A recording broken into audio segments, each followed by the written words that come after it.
Shalom saudara-saudara yang dikasihi Tuhan. Mari kita kembali merenungkan firman Tuhan dengan tema pelita tubuh. Dalam Injil Lukas 11 ayat 33, tidak seorang pun yang menyalakan pelita lalu meletakkannya di kolong rumah atau di bawah gantang, melainkan di atas kaki dian, supaya semua orang yang masuk dapat melihat cahayanya. Mata adalah organ tubuh yang menerima cahaya untuk melihat. Jika mata manusia baik, tubuhnya menerima terang yang datang, sehingga terang itu memenuhi tubuhnya. Tetapi jika matanya buta, maka ia tidak dapat melihat. Yang ada bukanlah terang, melainkan kegelapan. Terang tidak ada gunanya untuk orang buta, sebab baginya semuanya tetap gelap.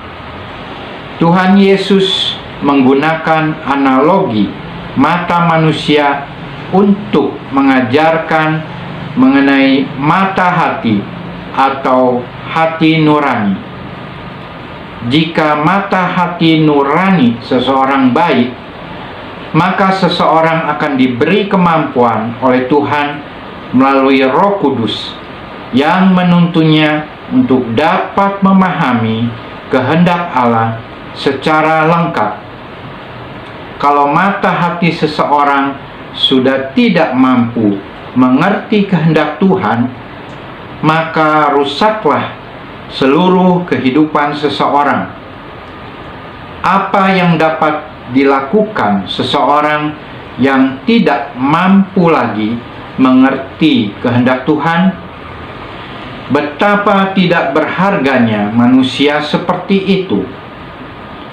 Mata hati manusia akan dapat menerangi tubuhnya jika di dalam hidupnya ia bersedia memberi diri untuk hidup di dalam roh. Ini artinya roh manusia yang sejak dari mulanya diberikan atau dihembuskan oleh Allah kepada manusia harus difungsikan menguasai seluruh jiwanya dan bukan lagi di bawah kendali daging. Hidup menurut roh adalah hidup yang dalam segala sesuatu memiliki cara berpikir dan bertindak sesuai dengan selera dan keinginan Tuhan. Inilah tahapan di mana rohnya baru mampu berinteraksi dengan Tuhan, yang melalui Roh Kudus menuntunnya agar mengerti kehendak Tuhan secara sempurna. Itulah sebabnya dalam Amsal 20 ayat 27 berkata, roh manusia adalah pelita Tuhan yang menyelidiki seluruh lubuk hatinya. Kata roh dalam teks aslinya adalah nisma, kata yang sama dengan yang digunakan untuk nafas hidup dalam Kejadian 2 ayat ke-7. Akar katanya ialah neshama, yang juga dapat diartikan nafas yang vital atau inspirasi ilahi. Kata pelita aslinya ditulis ner, yang dapat diterjemahkan pelita atau terang. Dari hal ini kita mengerti apa yang dimaksud Paulus ketika ia berbicara mengenai terang Tuhan yang bercahaya dalam hidup kita. Dalam 2 Korintus 4 ayat ke-6 berkata, sebab Allah yang telah berfirman, dari dalam gelap akan terbit terang, ia juga yang membuat terangnya bercahaya di dalam hati kita, supaya kita beroleh terang dari pengetahuan tentang kemuliaan Allah yang nampak pada wajah Kristus. Jika selama ini hati nurani manusia tidak dapat berbuat apa-apa atau tidak dapat bersuara keras, ini disebabkan karena jiwa manusia yang seharusnya dikuasai oleh rohnya telah dikuasai dan dipenuhi dengan berbagai filsafat dunia serta kehidupan yang mengumbar hidup dalam kedagingan, yang semuanya itu sudah barang tentu sangat bertentangan dengan kehendak Tuhan. Dalam hal ini, mata hatinya menjadi gelap, tidak berdaya atau mati. Mata nurani yang gelap akan membuat jiwa akan terus dikendalikan dan dikuasai oleh keinginan hidup di dalam daging. Jiwa manusia adalah motor yang menggerakkan pikiran, perasaan, dan kehendaknya. Jika jiwanya sudah diukir oleh keinginan daging atau keinginan diri sendiri, dan keinginan tersebut sudah menguasai jiwanya, maka membuat tubuhnya menjadi gelap. Jiwanya menjadi rusak, dan ia tidak mengerti akan kehendak Tuhan. Dan tentu pada tahap ini, ia tidak akan bisa berkenan di hadapan Tuhan. Itulah sebabnya Rasul Paulus berkata, mereka yang hidup dalam daging tidak mungkin berkenan kepada Allah. Selama keinginan daging dan segala filsafat dunia masih hidup di dalam diri seseorang, maka pada tahap ini roh seseorang akan redup dan mati, dan ini akan berujung kepada hilang kontak, putusnya interaksi dengan Tuhan, dan ini menyebabkan hubungannya dengan Tuhan menjadi rusak dan tidak harmonis. Dalam kitab Galatia 5 ayat 24 berkata, barang siapa menjadi milik Kristus Yesus, ia telah menyalibkan daging dengan segala hawa nafsu dan keinginannya. Pernyataan ini menerangkan bagaimana tahapan supaya roh kembali menguasai jiwa. Roh Kudus hanya bisa berinteraksi dengan roh yang ada di dalam diri manusia, sehingga jika ada dari kita yang berkata, tuntunlah aku dan seluruh hidupku, ya Roh Kudus, ini berarti kita harus bersedia mematikan keinginan daging secara total agar Roh Kudus bekerja dengan leluasanya memimpin di dalam segala kebenaran Tuhan dan segala yang dikehendaki oleh Tuhan Yesus di dalam hidupnya. Dalam Injil Yohanes 6 ayat 63 berkata, rohlah yang memberi hidup, daging sama sekali tidak berguna. Perkataan-perkataan yang kukatakan kepadamu adalah roh dan hidup. Suatu hari nanti, ketika roh kita meninggalkan tubuh manusia yang fana ini untuk kembali menghadap Tuhan, maka kita baru akan lebih menyadari betapa sia-sianya hidup yang mengumbar keinginan daging. Segala sesuatu yang dihasilkan oleh pekerjaan daging akan tertinggal semua di bumi ini dan akan hilang lenyap, tidak bersisa ketika kita meninggalkan kemah tubuh yang fana ini.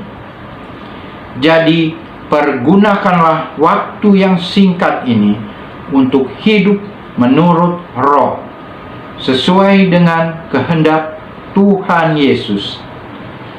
Jika kita sudah mengerjakan bagian kita, maka Kristus yang penuh kasih melalui Roh Kudus akan memimpin, menuntun langkah hidup kita ke dalam rencananya dan segala jalan kebenarannya. Setiap orang percaya haruslah mengalami kelahiran baru secara menyeluruh. Rohnya dibangkitkan, dikuatkan, dan diberi kesanggupan untuk berinteraksi dengan Tuhan melalui Roh Kudus. Roh Kudus inilah yang berfungsi sebagai penghibur atau pendamping atau parakletos. Dengan kelahiran baru ini, jiwa manusia memperoleh pengharapan baru, sebab ia menjadi dipengaruhi atau dikendalikan oleh hati nurani dari Roh yang memiliki kesanggupan menyuarakan suara Tuhan dengan sempurna oleh pimpinan Roh Kudus. Mari kita semuanya mengalami pembaharuan pikiran terus-menerus secara intensif, diubahkan oleh firman Tuhan, agar mata hati kita semakin baik dan mengerti akan kehendak Tuhan kita, Yesus Kristus, secara sempurna. Introspeksi sekarang. Siapa yang sedang menguasai jiwamu? Jika hidupmu masih dikuasai daging, matikan segera saat ini juga, sebab kita tidak mungkin berkenan di hadapan Tuhan jika kita masih menuruti cara hidup yang demikian. Hiduplah sesuai dengan kehendak Tuhan yang menghendaki kita hidup di dalam Roh. Dengan demikian, Roh Kudus akan mencelikkan mata hati nurani kita, sehingga kita semakin mampu melihat seluruh isi kehidupan kita, guna terus memahami dan melakukan kehendak Allah kita, Yesus Kristus, apa yang baik, berkenan, dan yang sempurna di hadapannya. Haleluya. Puji Tuhan. Dilanjutkan dengan isi saudara.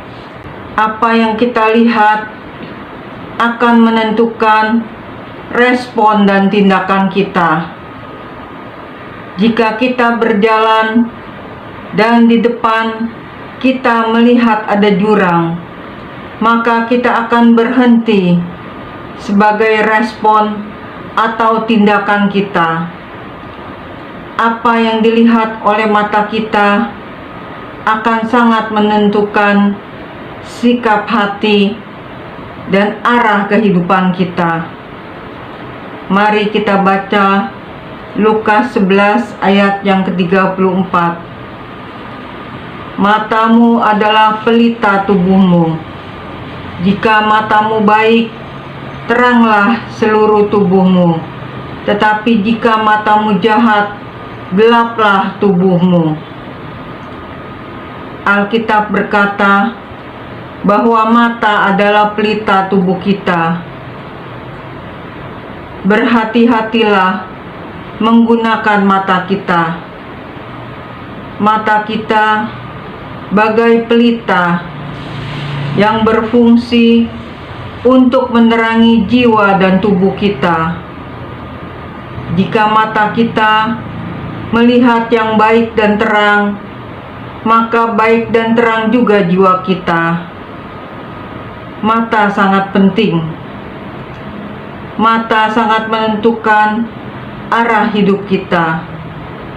Apakah kita berjalan di jalan yang lurus atau jalan dosa? Itu ditentukan oleh mata.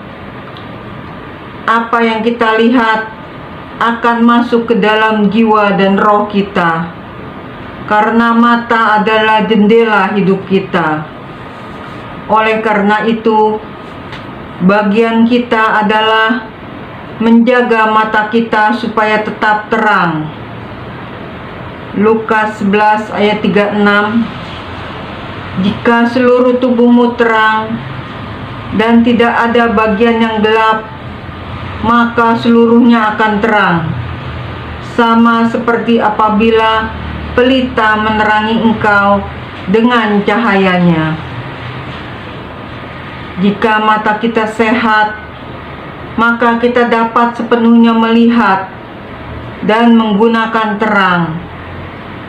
Tapi jika mata buta atau cacat, maka kegelapan akan meliputinya, dan orang itu tidak dapat melihat untuk berjalan atau bekerja.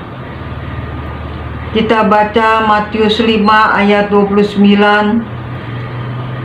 Maka jika matamu yang kanan menyesatkan engkau, cungkilah dan buanglah itu.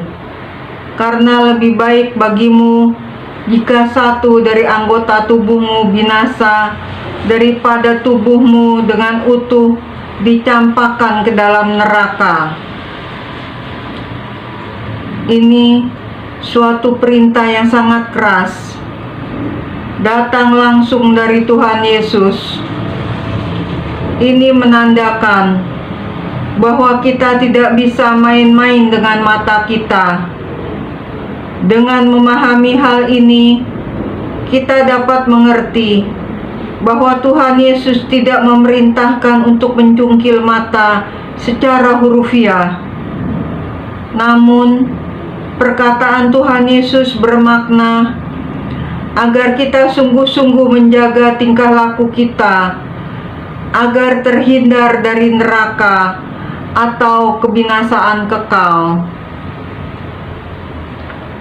Mata yang hanya melihat kesalahan dan kelemahan orang lain, itu termasuk mata yang jahat. Biasakanlah mata kita untuk melihat kebaikan dan kelebihan orang lain.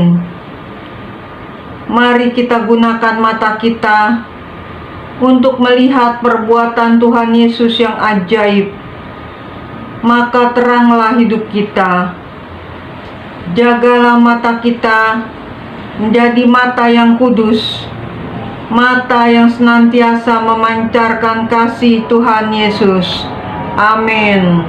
Tuhan Yesus memberkati.